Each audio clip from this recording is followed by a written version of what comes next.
Hi everyone, a very warm welcome back to the MEC-TEC garage. We're back on Project Plonker today, and the aim of today is finish off those final few little bits. I want to get the engine running and run it up to temperature with some water in it to make sure everything is okay, and then we're going to get the body and the chassis back together, hopefully, fingers crossed, for the final time.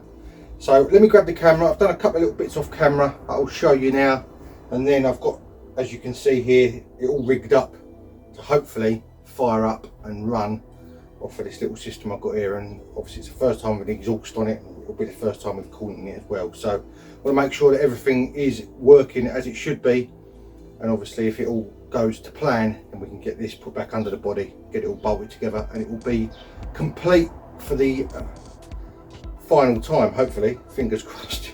I said that before, but you know, it might come apart again. No, hopefully it won't. Let me grab the camera, I'll show you what we've got. Rightio, a couple of little jobs I've done off camera. I've got clamps on the fuel hose there now, as you can see, so that is all done and tightened up. I've also swapped over this little block here on the handbrake mechanism. It was really wobbly before, now it's a lot more solid thanks to my mate Dan. He had a spare one, so I've swapped that over. Obviously you saw me put all that on in the last episode. I've also got the pedals on, as you can see here. This is the clutch, this is the brake. The accelerator actually mounts inside the car on the body, or inside the van on the body, so they are on there to make up little shims to go in there, little bits of nylon, so they are all got little bushes in there and everything else, so they're all good to go.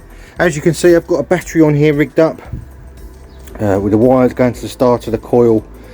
I've got a temporary fuel line run. I'm going to get some coolant put in it, and then I think we might go for a start up and see what it runs like. I don't know if to put coolant in or just water for now. I might just put water in it for now, because obviously if anything goes wrong I don't want to waste the coolant, so, and it will obviously flush it through as well because it's all new inside. So maybe we'll just put some water in it for now, maybe with just a little bit of coolant, just so it's got something in it. So I'll get that done and I'll come back to you when we try and start it. Right, I'm not actually sure how much this takes. I'm just going to put a little bit of antifreeze in it. Where's the top? There we go. A little bit of antifreeze in it just to start with, just so it's got something in there to stop any corrosion forming and whatever else. I'm not going to put loads in, as I say, because if it all goes wrong then I'll waste a load of coolant. That'll do for now. I'm probably going to drop all this back out again anyway, so just top that up with some water for now.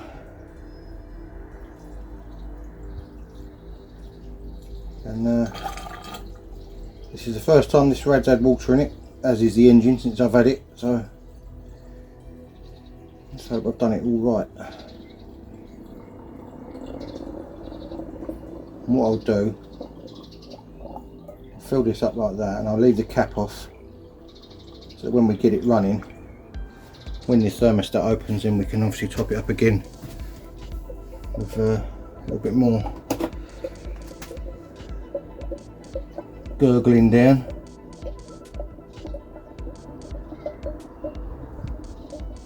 There's nothing coming out over the floor yet, so that's a good start. Now I've only looped over these two heater pipes for now, and I've obviously got a little link pipe here at the moment.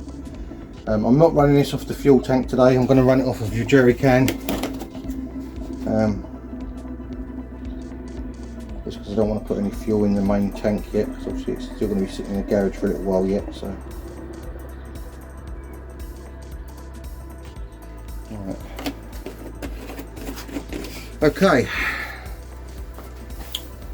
so let's get you put somewhere that you're not going to get knocked over. Where should I put you? Let me change tripods, 2 seconds. Right, this is going to be interesting to say the least. Let's get that away from the exhaust for a start. Right, I've got my jerry can here, as you can see. I want to stick the fuel pipe in there. I'm going to put that on the floor down there. Hopefully it won't slop everywhere.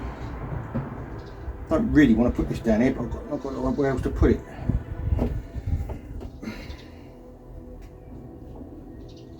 I don't want it to glug everywhere, so there it'll have to be. Right, we've got a little wire on from our battery, goes to our positive on our coil. That should should hopefully give a spark. Now I'm not expecting this to start straight away because obviously it's not got any fuel in it, and the timing's probably out where I've had the distributor on and off a couple of times, so let's just spin it over a couple of times and see what happens. See if we've got any fuel pumping up and stuff.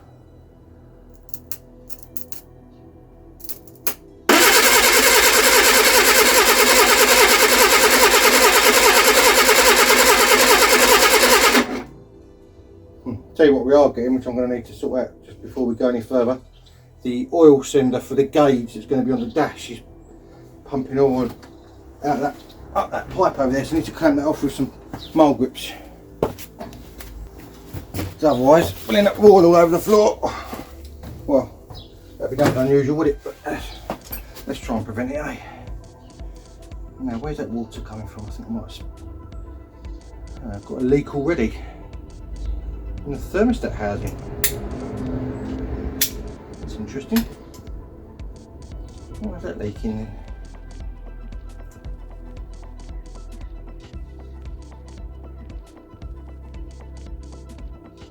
It would appear it's leaking out of the bolt on the thermostat housing. I don't know why.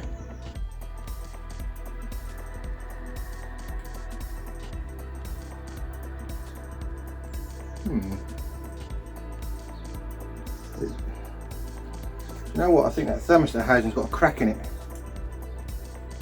Would you believe it? It has as well.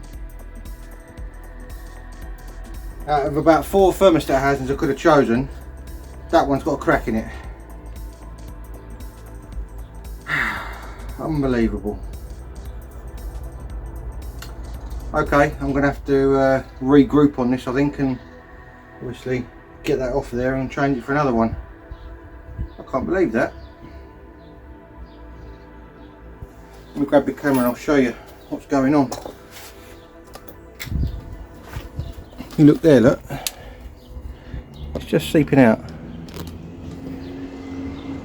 and dripping down.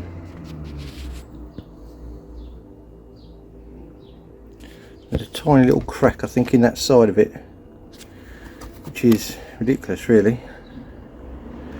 Don't know if you can see it on camera. Oh, there we go. You see, if you look just about here, down this bottom of this screen here, there's a crack running around that little wing that sticks out for the bolt to go onto. I can't believe that. Okay, well that's the reason why we're doing this, to make sure that there's no problems, and obviously I found the first problem. So let me buzz that off and I'll see if I can find a better one. I'll come back to you in a second. Okay, with this off, I'm hoping you'll be able to see this on camera. Which one is it? It is that one there. You can see there's a very slight crack on the outside. Let me put you on there and hopefully you'll be able to see it here. So you can see there's a crack on the outside, and if I turn it over to there, just see the crack in the casting. So that is where it was leaking from. Unbelievable. So I'm going to have a look through all the bits, find another one, make sure it's not got any cracks in it, fold it back up, and we'll try again. Right, well, you wouldn't believe this, would you? That's 4 that I've found so far. None of them are any good. These 2 are the wrong shape. This is the one that came off with the crack in it, and the other one that I found that is the right shape has got exactly the same problem. Right there. So that one is going to leak too. So that's no good either. So now I'm back to square one, really. I don't know what to do next. I'm going to keep looking, see if I've got any more, but I think that's all the ones I've got. So looks like these are going to go in the scrap pile. Rightio, I've searched and I have not got another one of these. So for a temporary fix, I've just put some epoxy on the inside of there to seal it up. This is only going to be temporary, but I need to get this engine running so I know it's all alright before I put the body back on, and that is the most important thing at the moment. So obviously I can get to this thermostat housing once the engine's in. So I'm going to go with that for now. Hopefully it will seal. I'm going to get that bolted back on there, I'll come back to you and we'll have another go at starting this thing up and seeing if we can get it running up to temperature.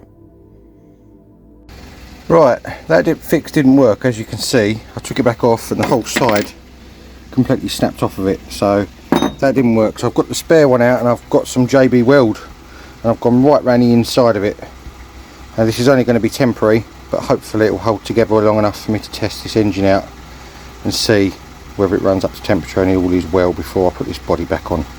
That is the plan. So as you can see, it's all the way around inside there. Give it a nice sort of thin medium layer of it, not too much, obviously not enough, it's going to affect the thermostat. It's all dry now, so we'll get that put back on and then see if we can get this thing running. Rightio, some time has passed since the last clip. I've now got the spare thermostat housing on there with the JB Weld inside it. Got the rad top back up again, knock the cap off, just rest that in there for now. We've obviously all got the same setup here, so I'm going to see if this thing will do anything and come to life. I'm not sure, I'm probably going to need some choke, I would assume. That's the throttle, there's the choke. Maybe that's the throttle, that's the choke. Right, let's see what happens. So I'm going to pump up some fuel first.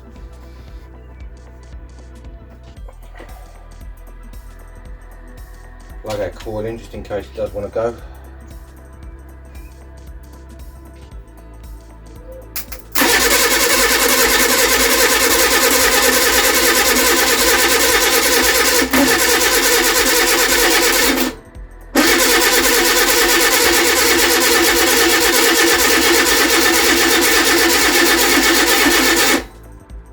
Here to be getting any fuel. So that pump's at it now as well. I'm not luck with this, am I?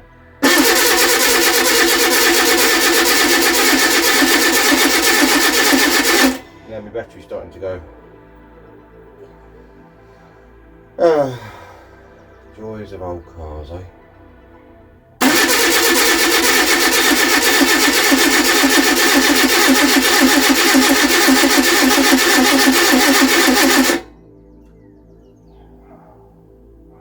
Definitely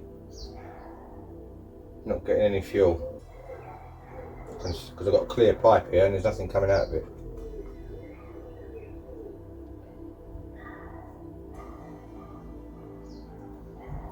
So I wonder if that pump's died. Imagine it obviously has, but usually if you get a bit of fuel into it, it will sort of lubricate the pump inside and free things up, like as far as making it wet again, you know. So I'm just wondering if I can backfeed some fuel into it. I might try and do that. I'm going to see if I can backfeed some fuel into it. So it's got some fuel in the pump. I'll give it a prime and I'll put some in the carb as well, see if we can get it running, and that might draw it through. I'll have a go at that and I'll come back to you in a second. Right, it was me being a numpty. I had the pump hooked up round the wrong way. So I'm going to give this another go. I've got a bit of a fuel leak from the carb, so I have to sort that out. But remember, this is just test firing it to make sure it runs up to temperature, hopefully. So then we can put the body back on and we ain't got to worry about it. So let's see what happens. Don't know what's going to happen. Let's try. Choke maybe.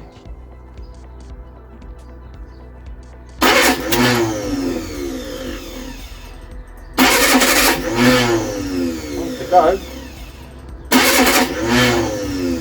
Wonder if the timing's out slightly.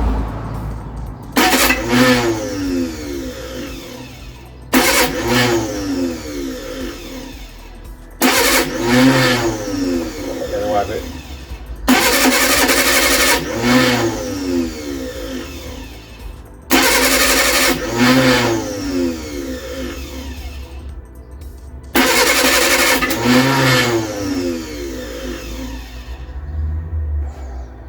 Pipe will not stop leaking on this carb. I'll put a clamp on it and it's still blooming leaking. I'll worry about that if it starts. Right, it ain't starting.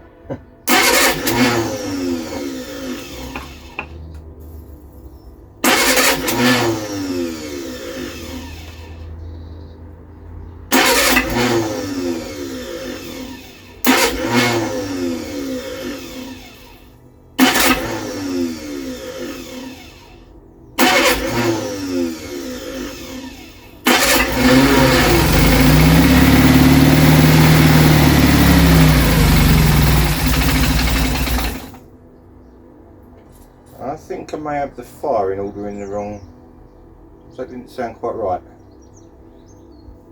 And this is leaking fuel everywhere, so I need to sort this out.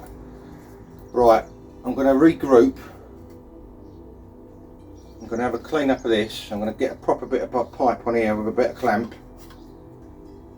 As you saw then, it did just start, so we are on the right track. So at least we've got it half going. Yeah, I'll come back to you in a second. Right, what I've done is wedged a cable tie inside the clamp to space it out slightly so it gets a bit more clamping force on that hose, and hopefully that should do it. Let's see what happens now.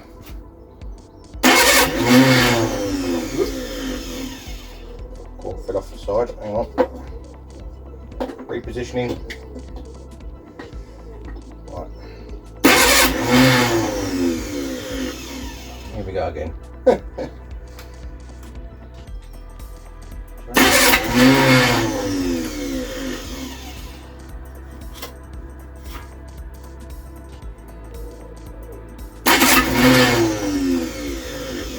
Now I haven't changed the firing order as yet, so we'll see whether this is right or not in a minute if it starts again.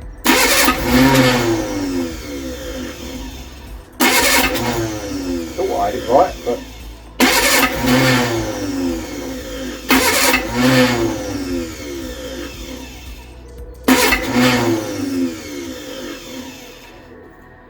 choke it with a hand.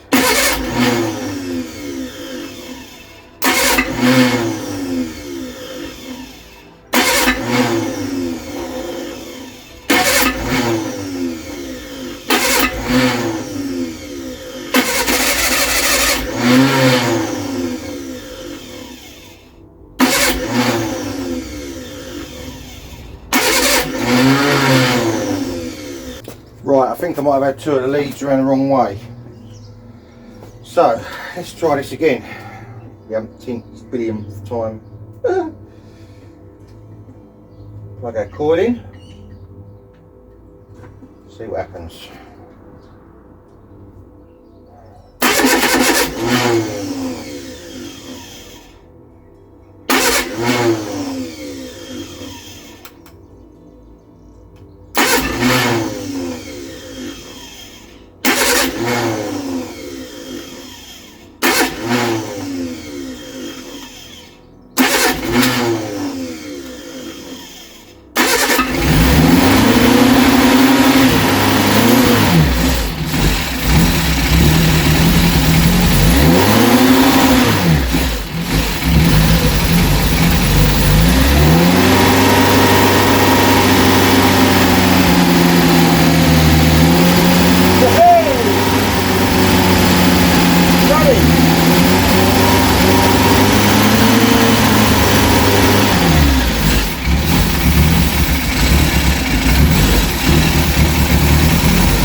That's good.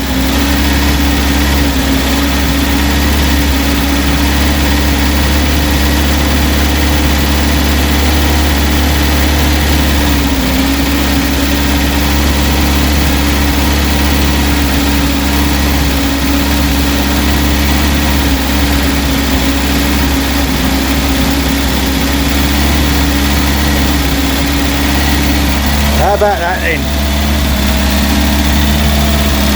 So we've got some water running out. Oh, it's from this. Need to put a clamp around that. I have to put a clamp around that because that's one of the heater hoses. I'll do that and I'll come back to you. Just after I said that, it stopped leaking, so I've left it for a minute.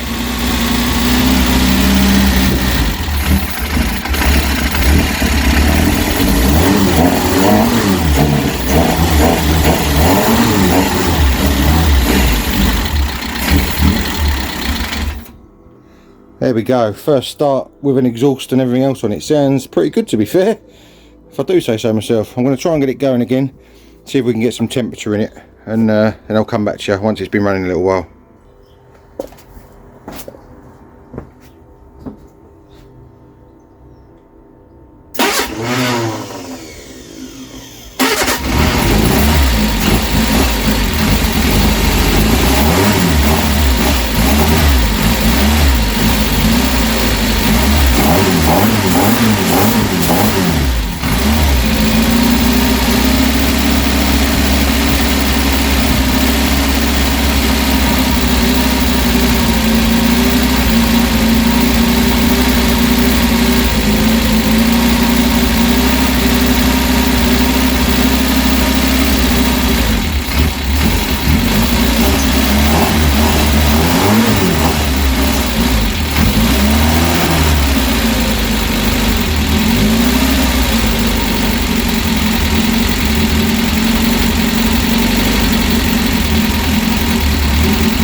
Top banana.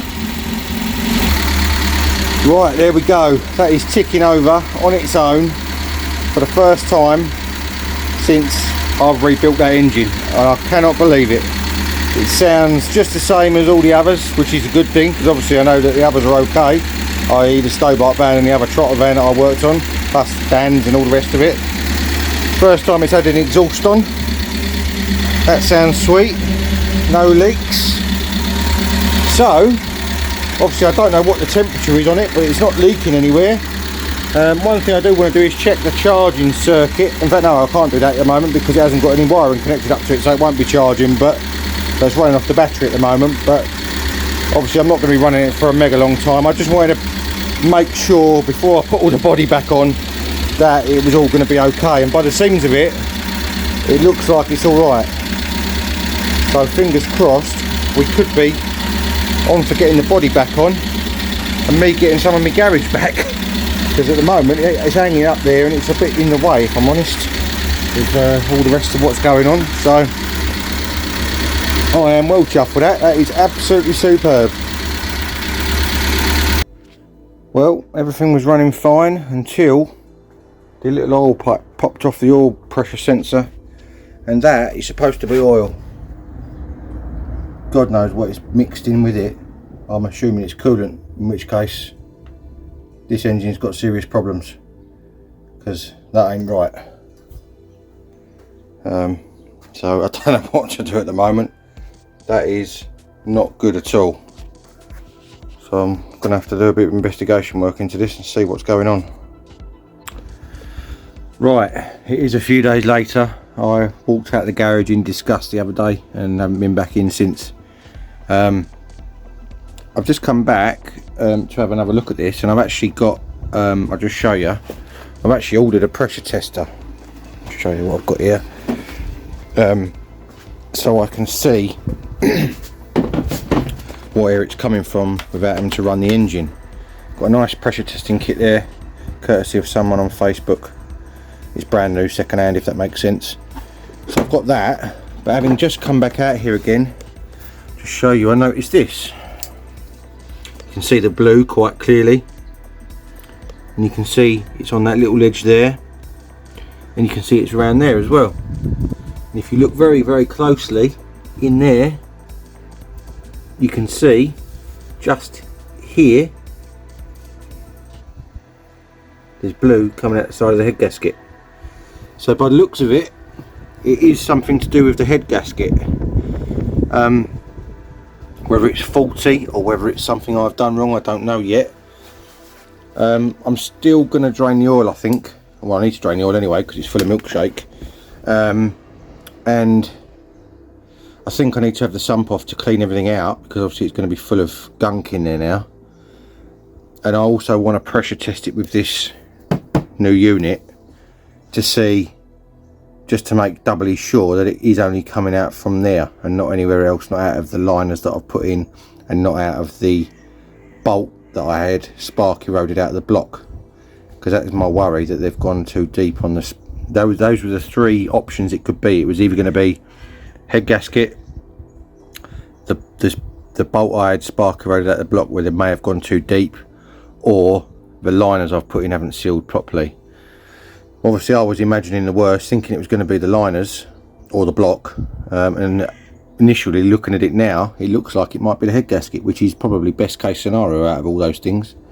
So I think what I'll do is I'll get you set up on a tripod, we'll drain this oil out, get the sump off, and then maybe we'll set this little kit up on here and see, put a little bit of pressure. It hasn't lost loads of water, so if you look in there you can still see the level. You can still get my finger in it and get coolant on my finger, so it hasn't lost loads. Obviously it didn't run for that long, but the question is, why has it failed? The head's been skimmed, as you would have seen in previous videos. The block was all cleaned up as best it could be. I don't know why it's failed or what I've done wrong.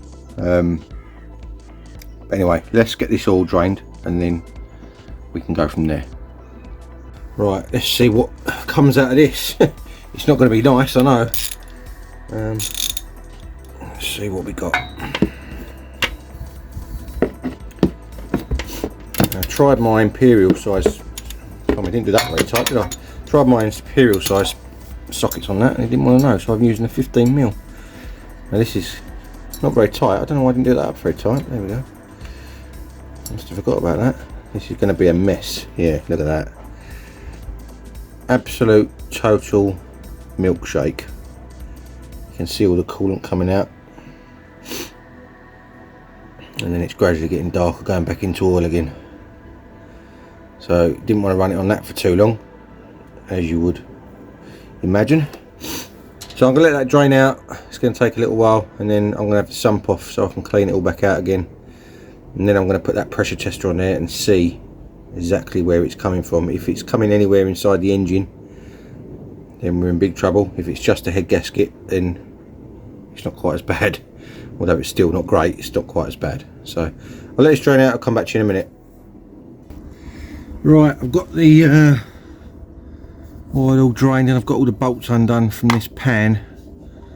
Now in theory I probably don't have to do this, but I want to check it now. I know it's something ain't right. I want to get this off and make sure it's not my liners that are not leaking as well.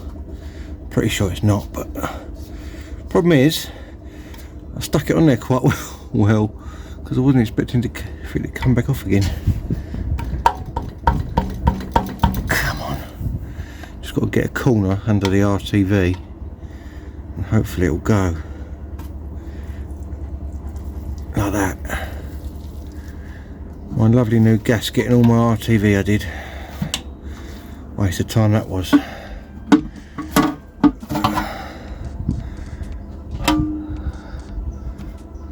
Ugh. Well, definitely glad I took that sump off because that definitely needs cleaning out. And the oil pickup needs cleaning as well. But actually inside the engine itself doesn't look too horrendous. I was expecting it to be absolutely caked in there, but obviously it didn't run for very long, so I'm quite pleased about that. So what I think I'll do now is I'll give this a quick clean up in here with a bit of brake cleaner,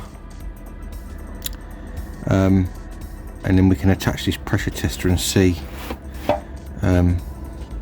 where it comes out from. I'm assuming it's only going to be coming out from the head gasket, but time will tell on that side of things. So I'll have a quick clean up and I'll come back to you.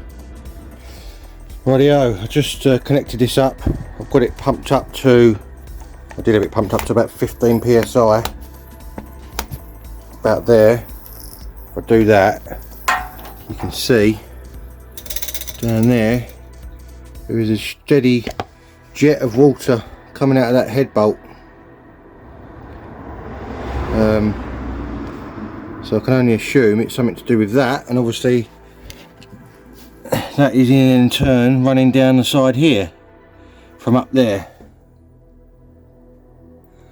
So it looks like it's not the head gasket, it is to do with that bolt. So I don't really know what to say about that. I just want to look underneath while I've got it under pressure and see if any of my liners are leaking. I think it's the head gasket leaking as well, to be honest with you. You can see it running down the inside of the block there. It's got to be that bolt. It's the only thing it can be. They've gone too deep on the spark erosion. So it looks like it's not my fault after all. I'm just gonna move this bowl because I'm right where I want to get to. I'll get right underneath here and see. Yeah, it's definitely coming from, as you can see, if you look up there, it's coming from just above the camshaft. So it looks like it is that bolt. Which means it's game over for this engine by the looks of it.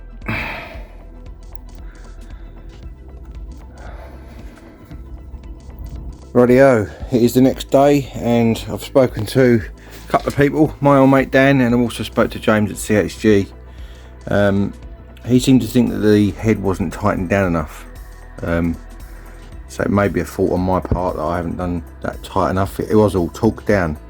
The only thing I can think of is, for whatever reason, the studs are not sitting bang on straight and they're not letting the head sit down as tight as it needs to clamp that gasket down properly, so it's giving me a false reading when I've clamped down, obviously on the head bolts. So I've torqued them down, but the head may be binding and it's not necessarily sitting flat. That is the feeling that what could have happened. So as you can see, I've got the rocker cover off there. It is a bit milky inside, not too bad. I'm going to take obviously as least as I can off the head as possible and get that head off and have a little look underneath and see what the hell's going on, because at the moment I'm still none the wiser, to be honest with you. So there we go. I'm going to get this off and I'll come back to you. Right, as you can see, I've got the head off there now, and by the looks of it, you can see where the milkiness is in the lifters there. It is that area there that is the issue. I don't know why that area there is the issue. It appeared to all be clamped down okay, and obviously it let all the water out as I took the pressure off, so I'm not really sure at the moment. So I just wanted to show you this before I sort of did anything else. Let's see if we can get this gasket off. But you can see there that is going to be the problem. It looks like the problem area, so it's a bit strange. I don't know why it's done that, to be honest with you. It's only those three by the looks of it. The rest of them haven't got any water in them, or very little. Obviously there was a bit in there from where I've took the head off, but yeah, so I'm going to get that head gasket off and see what's underneath and why, possibilities of why it wouldn't be sealing. Right, I've just obviously got that gasket off and I've put a straight edge on that block, and it's perfect. There's no discrepancy on that block at all. It's absolutely flat. Same with that side as well. There is no discrepancy there. There's nothing there at all.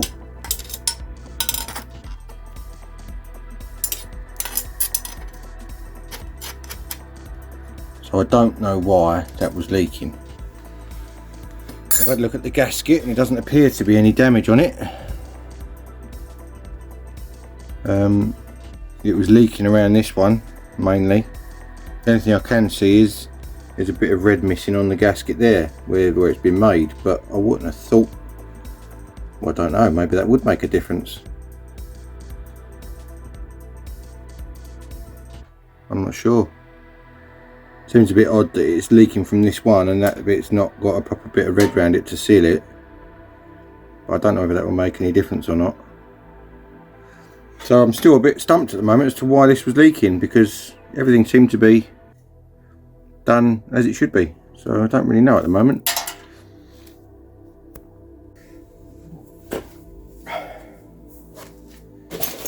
Right, having spoken to James at CHG again, he suggested opening up the holes slightly on the head gasket to obviously make sure that it was sitting flat around those studs. I did that, and as you can see, I've got the head back on with the gasket, and I was merrily torquing them down until I got to this one, which is the one I had spark eroded out, and as you can see, it's literally just turning and pulling itself out the block. So after all that, basically this block is scrap. There's nothing else I can do with it. This head stud goes right the way down to here. There's no way of helicoiling it. I've already put a bigger stud in the hole because the original one was too short. And once it spark eroded it. So I'm not going to know whether it was that stud that was causing the issue, or whether it was the head gasket not sitting flat, or I hadn't tightened it or torqued it enough. I'd gone around it a few times with the right setting, but obviously whether I'd done it enough or not remains to be seen. I'll never find that out now. So basically I've got to start all over again. I've got to get another block, and I'm going to have to see if I can transfer all my new parts that I put into this block into a new one that has got all of the head studs intact and that have never been out, because obviously this one I had to take out the original ones because they were rusty and they didn't have any threads left on them, so I had to swap them for some good ones, which obviously then caused the issue with this particular stud here. So it is fighting me, this van, a bit, to be honest with you. I'm getting a bit agitated. I'm not going to lie. Everything I try and do on it is always one step forward and 2 steps back, or more. In this case more, probably 5-6 steps back. So basically in the next video now, I'm going to have to get all the engine and box back out of the chassis. It's not too much of a problem, obviously, because the body is off, which is why I did this in the first place. And obviously we'll have to start the rebuild process all over again in a new block. Old cars, eh? Who'd have them? Right then, that is going to be it for this episode on MEC-TEC. I am very deflated, as you can probably tell. I thought this was going to be start it up, run it up, get that body on, and away we go. Obviously it hasn't worked out like that. Through my own fault or through parts failure, probably both, I don't really know, to be honest, but it is what it is at the end of the day. I can't do anything about it. So I have sourced a new block that will be coming soon. So I have, because I've got another engine down here, but as we saw in a previous video, that has got a crack in the block, and I don't really want to be having it welded and faffing around. I want a decent block to manage to get. So that will be here very, very soon. And then obviously we can get this out and start swapping parts from one to the other. Hopefully all the bits like the liners and stuff will come out fairly easily because they've only just been put in, and we can obviously reuse those in the new block. So if you do like projects like this, things going wrong, general agony on my part of cars not behaving themselves and going how they should do, then make sure you do 4 things for me: like, subscribe, share, and hit the notification bell. It costs you nothing, and it really, really helps me out on the channel. I do really appreciate it, everyone who has subscribed so far. We're going towards the 2,000 subscriber mark now, which I know is small fry in YouTube standards, but if we can keep the momentum going, hopefully it will grow and grow and grow, and it will make sure that I can do bigger and bigger projects. That will be absolutely mega. Remember, I've got Instagram, MEC_TEC1985, and I have got Facebook as well, MEC-TEC, for little sneak peeks during the week of what I'm up to. And all that's left for me to say is thank you very much for watching, and if you want to join me soon for more automotive disasters and adventures, then I'll see you again next time. Cheers, guys.